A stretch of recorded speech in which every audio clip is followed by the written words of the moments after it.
안녕하세요, 지메입니다. 이 물건, 제 관심 물건에 제가 메모를 3번이나 미납했네, 무슨 일이지? 라고 제가 기록을 해놨었는데요. 봐보니까 한 번 더 미납해서 이제는 4번의 미납입니다. 도대체 왜 이렇게 미납을 하고 있는 걸까요? 이유가 반드시 있겠죠? 보도록 하겠습니다. 자, 인천광역시 미추홀구에 있는 아파트입니다. 평수는 전용이 44평이니 굉장히 좀 큰 평수이긴 합니다.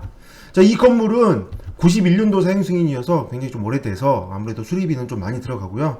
15층 중에 12층으로 굉장히 층수는 좋습니다.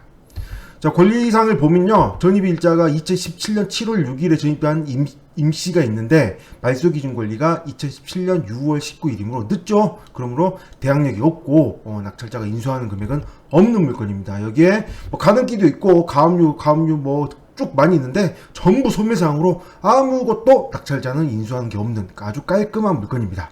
자, 그런데 왜 이렇게 미납을 하고 있을까요? 자, 물건 보도록 하겠습니다. 자, 2017년 7월 29일 날 처음 낙찰이 되었는데 3억에 낙찰되었는데 이때가 첫 미납이 이루어졌습니다. 이때 한번 시세를 봐야 되겠죠? 자, 시세를 먼저 보면 먼저 크기가 140.01이죠. 140.01이므로 금호타운 1단지 아파트이고요. 그 다음에 마우스를 갖다 대면 공용면적이니까 전용면적 크기를 볼 수 있죠. 140.01 맞죠? 평수로 바꾸면 49평형 굉장히 대형평수 아파트입니다.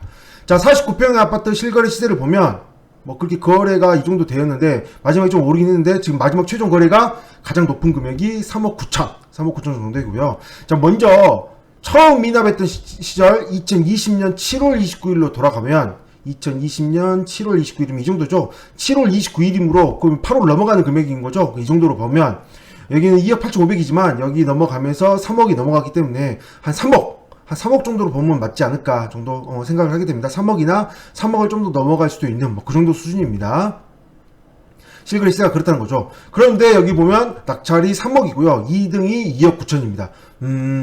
이 3억은 왜 미납했는지는 글쎄요. 왜 미납했는지는 좀 아슬아슬하게 시세대로 낙찰을 받았죠. 자, 그 이후에 최종 마지막 금액이 3억 9천까지 되긴 했지만 이거는 아마도 여기 보면 3억 5천, 3억 6천이 있잖아요. 그럼 이거는 3억 9천은 굉장히 수리가 잘 된 집일 겁니다. 그래서 3억 5천에서 3억 6천 정도가 보는 게 맞지 않을까 좀 생각해 보는데 그 이후에 보시면 낙찰 금액이 3억 5,100, 4억 3천, 4억 4,500. 이게 말도 안 되는 높은 금액인 거죠? 보시면, 보다시피, 너무 높은 금액이 터무니없이 질러서 낙찰을 받았습니다. 왜 그럴까요? 이것만 보고, 실거래 시세하고 비교하면서 그냥 알게 되었죠. 이거 그냥 지연시키는 거구나. 이게 어떤 거냐면요. 자, 이때 입찰할 때 입찰 보증금 10%이기 때문에 2,142만원이죠. 근데 그 다음에 한번 미납한 이후부터는 입찰 보증금이 20% 올라갑니다. 그래서 여기 때는 4,284만원, 이때 4,284만원, 이때 합쳐서 4,284만원. 이거 세 개 합치면 얼마예요? 1,300만원? 한 1,300만원 정도 되죠? 1,300만원이 조금 안 되는데, 1,300만원에다가 이걸 합치면 1,500만원. 약 한 1,500만원 정도 되는 거죠. 약 1,500만원. 아니다. 잘못했나. 1억 5천이네요. 1억 5천. 1억 5천이 되는 거죠. 1억 5천만원의 미납 보증금이 있는데, 이 1억 5천의 미납 보증금은 만약에 경매가 취하가 된다면 전부 돌려받을 수 있는, 그게 없던 일이 되는 거죠. 경매가 취하가 된다면 이거 전부 다 없던 일이 되기 때문에 입찰했던 미납 보증금은 전부 다 돌려받을 수 있게 됩니다.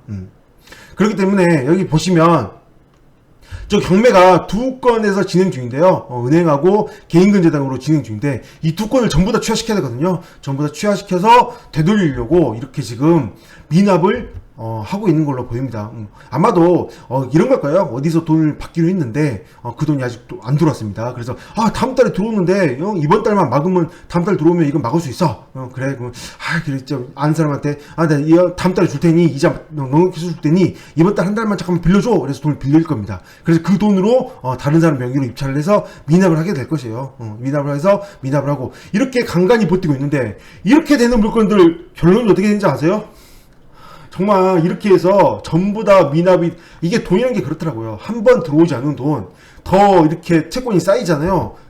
그렇게 되면 결국은 뭐예요? 이거 이렇게 해서 전부 취하가 돼서 돌려받는 케이스를 진짜 거의 보기 힘들어요. 결국은 어떻게 되냐면 결국은 또 이제 이때는 어떻게 되냐면 이때 입찰 보증금 마련 못 합니다. 그러면 만약에 예를 들어 제가 입찰합니다. 그래서 제가 낙찰 받아요. 그럼 저한테 쓰고 옵니다. 이거 혹시 미납을 해줄 수 있는지, 제가 이 입찰 보증금 돌려드리고 어떻게 해서 할 건데 뭐 이런 게 들어오기도 하고요. 결국은 미납금을 하지 못해서 뭐 돈을 마련하지 못해서 결국 날리는, 그래서 이 모든 금액까지 더 착공 금액을 더 많이 날려버리는 그런 상황들이 가끔 일어나긴 합니다. 그래서 이거를 아는 사람들이기 때문에 이것만 노리고 입찰하는 사람도 있습니다. 이거 반드시 취하할 가능성이 있긴 때문에 뭔가를 할 것이다.